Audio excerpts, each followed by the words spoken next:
தாய் தமிழ் உறவுகளுக்கு வணக்கம். தமிழக வெற்றி கழகம் வீசிய வலையில் சிக்கிய காங்கிரஸ் என்ற தலைப்பில் இந்த காணொலியை நாம் காண்கிறோம். தமிழக வெற்றி கழகம் வீசிய வலையில் சிக்கிய காங்கிரஸ் என்ற தலைப்பில் இந்த காணொலியை காண்கிறோம். தமிழக வெற்றி கழகம் கரூர் பிரச்சனைக்கு பிறகு அமைதியாகிவிட்டது. புயல் ஓய்ந்து விட்டது, அமைதி திரும்பவில்லை. நடிகர் விஜய் இன்னும் வீட்டை விட்டு வெளியே வரவில்லை. அந்த கட்சியினரோ நீதிமன்றத்தில் படியேறி கொண்டிருக்கிறார்கள். அதன் மூத்த தலைவர் ஆதவ் அர்ஜுனா டெல்லியில் முகாமிட்டுள்ளார். இந்த சூழ்நிலையில் பாரதிய ஜனதா கட்சியுடன் தமிழக வெற்றி கழகம் கூட்டணி என்று பேச்சு அடிபடுகிறது. ஆனால் நடிகர் விஜய் காங்கிரசுக்கு வலை விரித்துள்ளார். தமிழக வெற்றி கழகம் காங்கிரஸ் கட்சிக்கு வலை விரித்துள்ளது.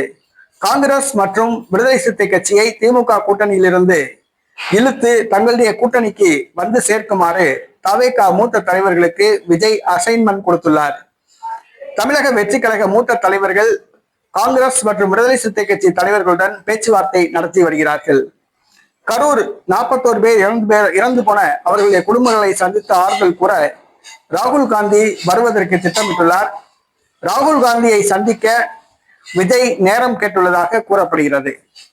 வருகிற சட்டசபை தேர்தலில் காங்கிரஸ் திமுக கூட்டணியை முறித்து தமிழக வெற்றி கழகத்துடன் கூட்டணி அமைக்குமா என்ற ஒரு கேள்வி எழுந்துள்ளது.